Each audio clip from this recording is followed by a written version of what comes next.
அனைத்து கட்சிகளுக்குமான தலைவர் அண்ணன் செந்தமிழன் சீமான் அவர்கள் உள்ளிட்ட தாய் தமிழ் உறவுகளுக்கு வணக்கம்.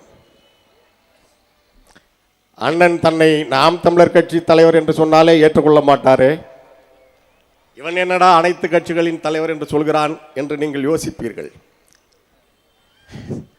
முதலமைச்சர் ஸ்டாலின் அவர்களால் அனைத்து கட்சி கூட்டம் நடத்த முடியும். அனைத்து கட்சியும் என்ன கூட்டம் நடத்த வேண்டும் என்று தீர்மானிக்கிற தலைவர் அண்ணன் சீமான் அவர்கள்.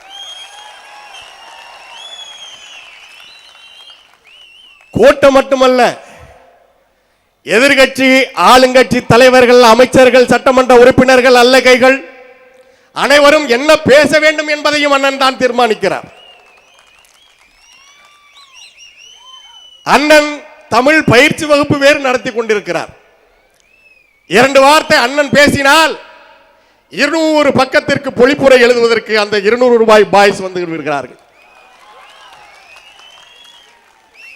சங்க இலக்கியத்திற்கு பொழிப்புரை இருக்கிறது, தெளிவுரை இருக்கிறது. இவ்வளவு தெளிவாக மக்கள் மொழியிலே பேசுகிற ஒரு தலைவனுக்கு பொழிப்புரை எழுத வேண்டிய வேலையை அவர்களுக்கு கொடுத்திருக்கிறார் அண்ணன் அவர்கள். 2 கட்சியை பற்றி அவர்கள் சொல்கிறார். அண்ணன் சொன்னார், அண்ணன் என்ன சொன்னார்? இந்த சனியன் தாண்டா இந்த மண்ணை அழிச்சது என்று கட்சிகளை பற்றி தான் சொன்னார். ஆனால் அந்த கட்சியில இருக்கிறவர்களுக்கு தெரிகிறது யார் சனியன் என்பது. அவர்களுடைய தன்னை மறந்த அந்த உண்மையை மக்களிடையே சொல்கிறார்கள். அதுதான் நிலை இங்க. அதனால்தான் சொன்னேன், அண்ணனிடம் நான் விருது வாங்கினாலும் பரவாயில்ல. விருதுன்னா என்ன தெரியுமில்ல? விருதுன்னா அண்ணனின் அன்பான வசை மொழி. அதனாலதான் அனைத்து கட்சி தலைவர் என்று சொல்கிறேன். மேல ஆகாசம், கீழே பூமி. உன்னை பெற்றதும் ஒரு தாய், என்னை பெற்றதும் ஒரு தாய். அந்த தாய் மீது சத்தியமாக நான் உண்மையை தான் சொல்லுவேன் என்று தன்னை நாடி வந்த மக்களுக்கு உச்ச நீதிமன்றமோ உயர் நீதிமன்றமோ தந்துவிட முடியாத உண்மையான நல்ல தீர்ப்புகளை வழங்கி இந்த தர்மபுரி, சேலம், கர்நாடகா, கேரளா உள்ளிட்ட அனைத்து பகுதிகளில் வாழ்ந்த எளிய மக்களுக்கான நீதி காவலனாக வாழ்ந்த ஐயா மாவீரன் வீரப்பனார் அவர்கள் ஆட்சி செய்த காட்டையெல்லாம் கட்டியாண்ட அந்த ராசராசன் வாழ்ந்த அவருடைய மூச்சு காற்று உழவிய மண்ணிலே நின்று நான் உங்களோடு பேசுகிறேன். ஏனென்றால் வனக்காவலன் வீரப்பன் ஐயா அவர்கள் உழவிய அவருடைய காலடி தடம் பதிந்த அனைத்து பகுதிகளிலும் நானும் நடந்தவன். அவருடைய வாழ்க்கையை தேடி அந்த மக்களை சந்தித்த போது அவர்கள் சொன்னார்கள், வீரப்பன் இங்கெல்லாம் வருவாரா என்று கேட்டால் வருவார் என்று சொல்வார்கள். காவல்துறை இங்கே வந்து என்ன செய்தார்கள் என்று நாம் ஈர்விகுதி போட்டு மரியாதையாக கேட்டால் அவனுங்க வருவானுங்க என்று சொன்னார்கள். இதுதான் ஐயா வீரப்பனார் அவர்கள் வாழ்ந்த வாழ்க்கையின் அடையாளம். ஐயா வீரப்பனார் அவர்கள் இந்த மக்களின் காவலனாக, மலைகளின் காவலனாக, காடுகளின் காவலனாக வாழ்ந்தார். அண்ணன் சொல்வது போல இங்கே அன்பு மகள் வித்யா அவர்கள் கூட குறிப்பிட்டார்கள், சந்தன மரத்தை வெட்டினார் என்று. அவர் வெறும் 11 மாதம் தான் வெட்டினாரு. சரி வெட்டினாரு. அண்ணன் கேட்கிற கேள்விதான், யார்டா வித்தாரு? யாருடா அதை வாங்கினீங்க? அன்பார்ந்த உறவுகளே, ஐயா வீரப்பன் அவர்கள் பல பட்டியல் சொல்லி இருக்கிறார்கள். அரசியல்வாதிகள் மறந்திருப்பார்கள், மக்கள் மறக்க கூடாது. ஈட்டி மர பெரியசாமி என்று ஒருவரை குறிப்பிடுவார். யார் அந்த ஈட்டி மர பெரியசாமி? ஈட்டி மரம் என்றால் அந்த செம்மரத்தை தான் அவர் ஈட்டி மரம் என்று சொல்வார்கள். இந்த பகுதியில் ஈட்டி மரத்தை வாங்கி விற்று இன்றைக்கு தமிழ்நாட்டிலேயே அதிகப்படியான வாக்குகள் வாங்கி அமைச்சராகி இருக்கிற ஒருவர் இன்றும் இருக்கிறார். அவர் யார் என்று கண்டுபிடியுங்கள். நாம் அவர்களைத்தான் ஆள வைத்துக் கொண்டிருக்கிறோம். அதனால்தான் மலைகளின் மாநாடு, மலைகளை காப்பதற்காக அண்ணன் சீமான் மாநாடு போட வேண்டிய தேவை இருக்கிறது. மரங்களை காப்பதற்காக மாநாடு நடத்த வேண்டிய தேவை இருக்கிறது. மரம் ஓட்டு போடுமா? மலை ஓட்டு போடுமா? ஆடு வாடு ஓட்டு போடுமா? 60 ஆண்டு காலமாக இங்க மஞ்ச குளிச்சதுனால வந்த நக்கலு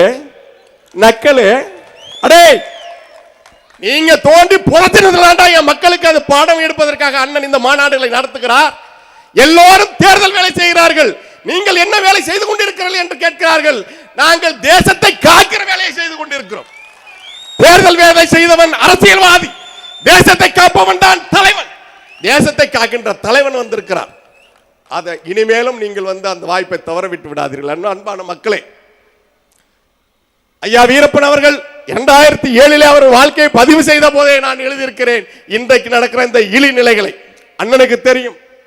நடிகன் பின்னாடி போறான்டா, இருட்டுல முதலமைச்சரை தேடுறான்டா, இந்த தமிழனுக்கு எப்படா அறிவு வரும் என்று கொந்தளிப்பார் வீரப்பன் அவர்கள். அந்த தொடரில் அவர் வாழ்க்கை வரலாற்றிலே வருவான், ஒருவன் வருவான், வராமலா போயிடுவான், இந்த மண்ணையும் மக்களையும் நேசித்த ஒருவன் வருவான்டா என்று சொன்னார். அண்ணன் வந்திருக்கிறார்.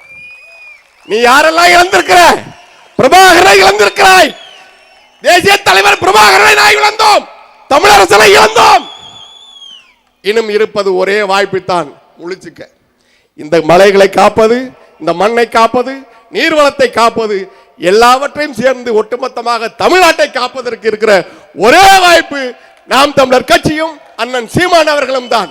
நமது சின்னம் விவசாயி என்பது உலகத்தை காக்கின்ற விவசாயியை காப்பது. எழுதி வச்சுக்க. அவர்கள் சொல்வார், அண்ணா பொடி போட்டார், அதை ஸ்டைலா அப்படி போட்டார்லாம் செஞ்சு காட்டுவான். அண்ணா பொடி போட்டாரு, அவருக்கு புற்றுநோய் வந்தது. அன்னைக்கு தாண்டா தமிழ்நாட்டுக்கே புற்றுநோய் வந்தது, கருணாநிதி என்னும் புற்றுநோய். அண்ணன் குமாயின் அவர்கள் குறிப்பிட்டாங்கல்ல புற்றுநோய். ஆனா அண்ணா பொடி போட்டார், புற்றுநோய் வந்தது. நமது அண்ணன் அந்த திராவிட கூடாரத்திலே இடிமுழக்கம் இடுகிறார். அந்த புற்றுநோய் தரைமட்டமாக ஆகிக் கொண்டிருக்கிறது.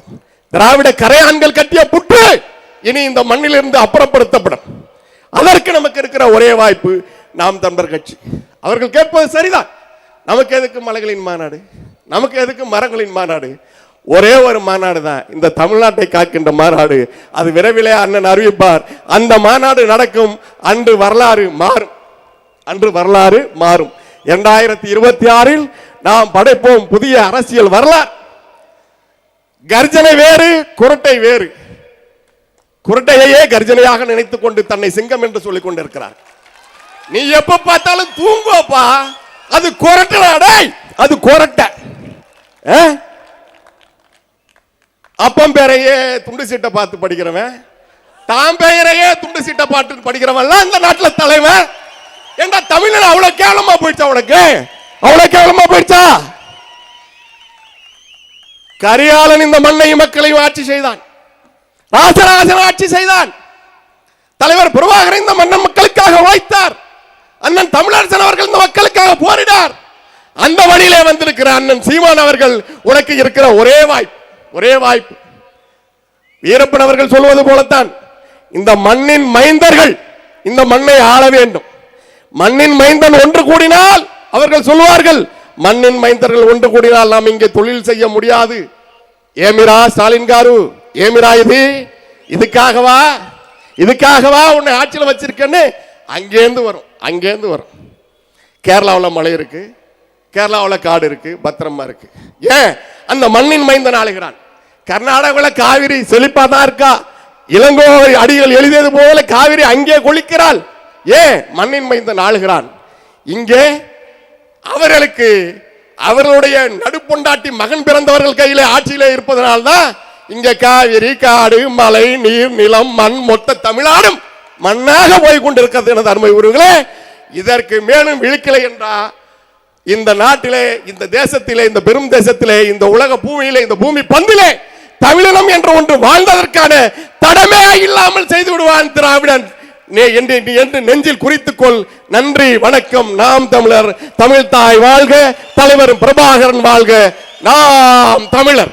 கரிகாலன், ராஜராஜன், ராஜேந்திரன், தலைவர் பிரபாகரன், அண்ணன் தமிழரசன், அண்ணன் சீமான் உங்களோடு. நன்றி, வணக்கம்.